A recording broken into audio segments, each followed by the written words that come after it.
Hello, hi. So I'm Sohini. I run Smoke and Lime Supper Clubs, and I think you may already know that. But what you may not know is I have the biggest support ever behind me that does basically more than half my work. Not the cooking, but everything that goes behind the scenes at a supper club and the hosting. And this is Rijal, my husband. Yay! I'm Rijal, as Sohini very kindly introduced me. Yeah, so Rijal is also from Kolkata. Let's say he is half Bengali by blood, but actually fully Bengali by stomach. And we've been coming to Kolkata together since like 2017, and it's become a real haven away from like the hustle and bustle of London. It's like, I think, where we both come to wind down a little bit and chill and eat and like just relax our minds. And what I thought would be really lovely is to show you all the stuff we like eating and doing, but eating mainly. Who are you? Who am I? I'm Rijal. I've said that twice already. No, I am Bengali. I was born in Kolkata as well. I left Kolkata a lot sooner than you did. So I left when I was like 1. And I would come back every summer. I'd stay with my daddy, who used to live in Newmarket, next to Newmarket. My love of Kolkata and Kolkata's food and all these spots that we've gone to has basically flourished over the last 10 years or so that we've been coming together, 9 years. So I will say, she did say these are the best places in the entire city. I don't know that. We've not been to the rest of the city. Let's be clear. We've seen a good amount of Kolkata. I'm not going to say that, but I think there's also people who have seen the entirety of Kolkata and maybe have different opinions. So yeah, that's just going to set that record straight before we get trolled.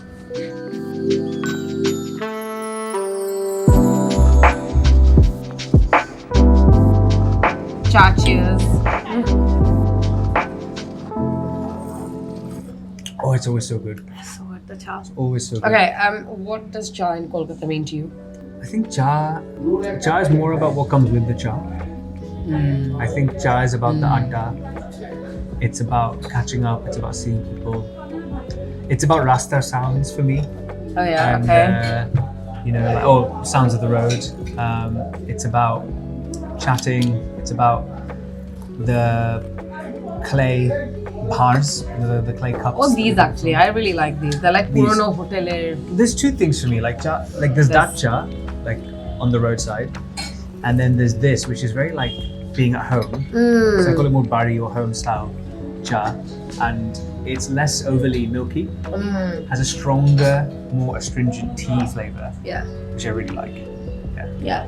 Nice. How about you? What's cha for you? I have a problem with cha when it comes to Kolkata. So like, okay, when I'm in London, typically I drink 1 cup of tea a day, and that's not like cha. It's like a tea bag, jal and doodh. And if I drink lots of tea in the UK, I don't know why, like it makes me more like jittery and whatever. But in Kolkata, for some reason, I can have like multiple cups of cha during the day. Yeah. Because again, you're right, cha is like, you don't have to plan having cha. No. You just have cha. It just fits in around your day. It fits in around your day, but it's like a moment to pause, which I really enjoy. And I think this place, we've been coming to this cafe for like a few years now, and I really like that there's no background music. I really like that it's open. It's not like air conditioned actually. And even in summer, I think when it's hot, it's really cool in here because it's like a very old building. And this cha pudding combo is... Yeah, so tell me about this pudding that we have. It's like a bread and butter pudding. It's very English, I feel.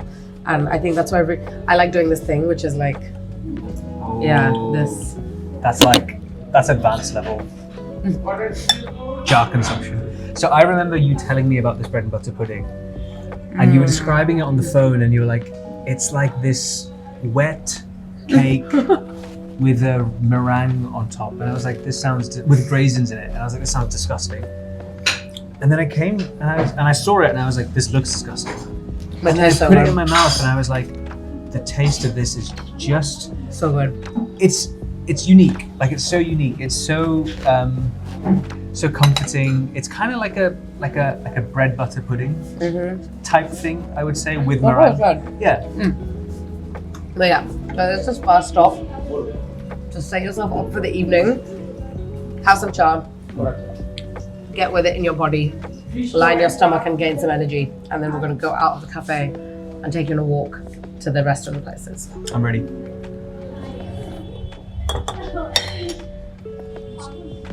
Also this. This is a very Bengali thing. That's my... You know, my dadu didn't used to do it so much, but my non-Bengali Dadaji used to do this every morning before work. It's like a very core memory I have of watching him. It's so good. Yeah, he used to love doing that. When you're in a rush and you need to cool down the cha. Hi, it cools down your cha like. It's very un-British, which is why I like it a lot. Yeah. They're like, chai bo ekdom korte hain.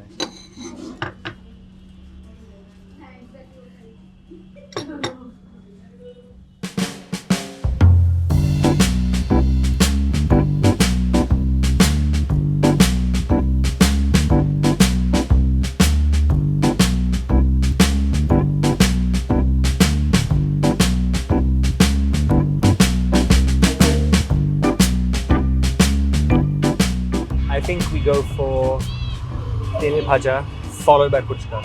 Oh, to line stomach. I don't know. What do you think? Maybe, possibly. Let's see if the telebhaja is open. 80. Yeah.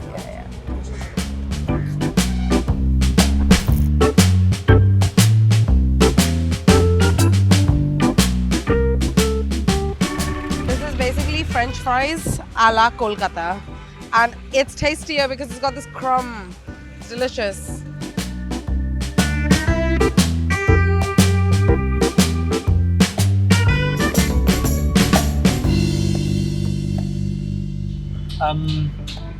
I know we went there yesterday, but I feel like having some Nolengur. Oh my Come God. on, it's Nolengur season. Okay. One. Yeah, one.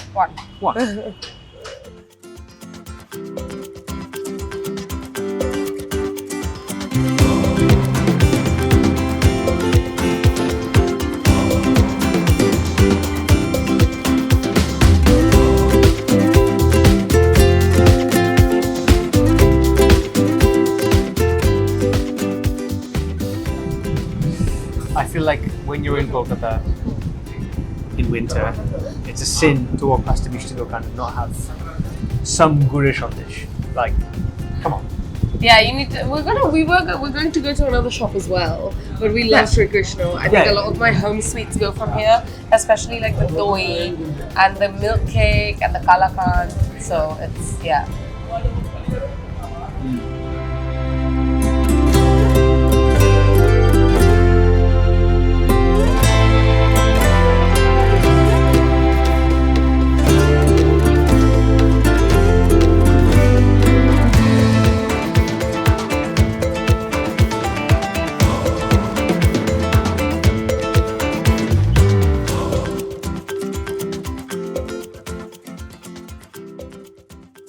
pocket full of happiness.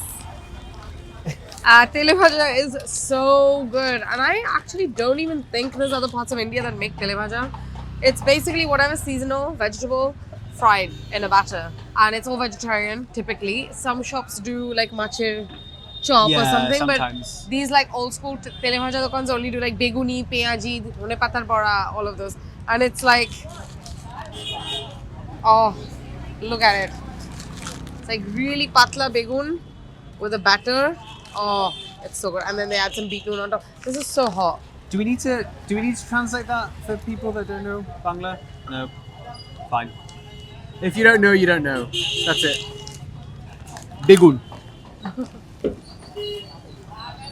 Right. It was so good. Keep on.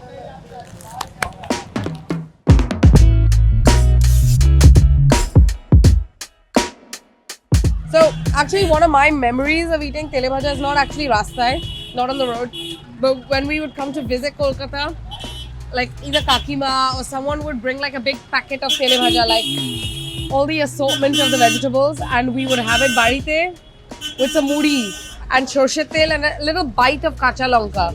And I think for me that's my memory of telebhaja. But then I also really like having it out and about when I'm shopping or doing something. It's a really good snack. I think Amaro, for me, my memory of telebhaja is probably more in Durgapur than in Kolkata. I remember Durgapur, usually around the evening time, someone would go out and get some telebhaja. Get some telebhaja. And it's like the afternoon, ghoom, wake up, Have telebhaja. telebhaja, cha, and then you're like alive again for the evening. Yeah. I think a lot of the really good telebhajas are typically around a bazaar. So this is around Jadoo Babu Bazaar. Also, I really want to say that the chances of getting sick from this type of shop is so minimal because it's so fresh and the turnover is like really high. So if you're like coming and visiting India or Kolkata specifically, these sort of shops you should not be scared of because it's piping hot and it's typically very fresh vegetables, and we all need to be like less scared for our like second and third generation Desi kids coming to India, because if you're clever about it, you can eat so well. I think there's a misconception that restaurants are cleaner. Yeah, or like expensive restaurants are cleaner. Expensive restaurants, the more you pay, the less likely you are to get sick. To be honest, in my experience, it's the opposite. The times I've got sick have been from restaurants. And very rarely from fresh street food do you get sick for all the reasons you mentioned. It's hot, it's fresh, it finishes within 2 or 3 hours of them. It's so busy making the food. So yeah, your chances are much slimmer. Even if it may look kind of unsanitary around you, the food itself is very clean. I think one thing that's customary if you come to a telebhaja dokan is if you've got people at home, always think about the people at home and bring some telebhaja with you. I think that also applies to mishti. If you're going for mishti dokan and you're like going back home, Get extra because people will always be thankful you brought some back. Rima's Takuma or grandmother, she loves like aloo bhaja or like anything from a telebhaja store that has aloo in it. So we're gonna get her that, and she'll have that later. This is usually where I come in the morning to do my vegetable shopping because the produce in Kolkata is unreal. There's no other way to explain it. Even in other parts of India, I don't think you get this much good produce. It's the benefit of having an agricultural land.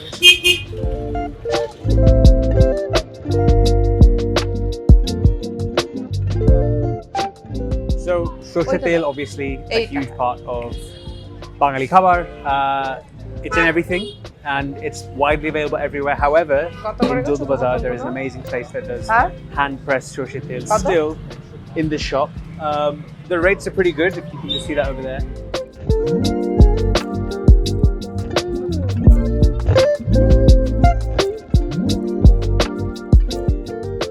It's amazing. It's so sharp. Oh, yeah. That's really good. Really charged. Yeah, darun.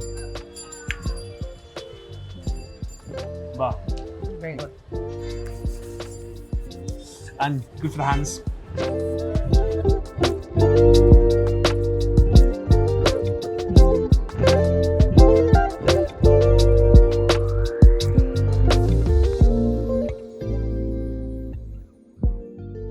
I would say Shosha tel is the color of Bengal. Yeah. This is the color of Bengal. This golden thing. Brown color. And I cook all my food with Shosha tel. I typically don't take that much Shosha tel back because obviously it's oiled, it has to go in my suitcase. But I think I will take this back because we got it from the mill.